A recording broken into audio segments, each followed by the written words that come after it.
但看日本跨黨派的團體立華困的這個會長久武貴司，前幾日是來到台灣參加論壇，也來見賴清德總統。也毋過，即擺中國的外交部煞講人甲這台獨的勢力相交叉，所以宣布要甲制裁。也那久武貴司呢，伊本人是回應講，伊佇中國其實是無資產的，而且也袂去訪問中國。這個制裁對伊來講，其實是無啥差的。We must never allow a Taiwan contingency to occur.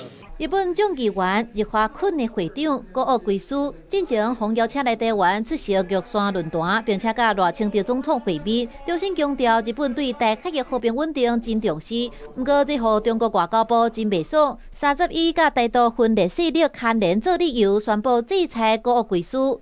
針對久武貴司的惡劣行徑，對其加以懲戒，以儆效尤。中方還將視情對其採取其他一切必要的懲治措施。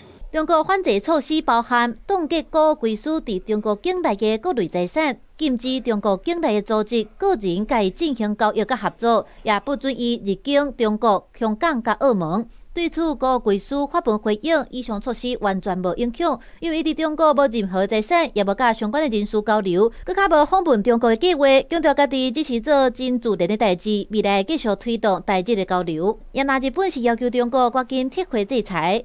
中國側が自らと異なる立場の者を威圧するかのような一方的措置を取ることは断じて受け入れられず、日中関係の観点からも極めて遺憾であります。こうした観點から中国側に対して外交ルートで申し入れを行い、速やかに措置を撤回するよう求めたところであります。這種跨境的鎮壓的一個行為真是令人不齒。台灣那麼跟中國互不隸屬那麼國際的友人來跟台灣交往，我想這是一個非常正常而自然的一個活動。中國這樣來威脅其實往往會得到反效果。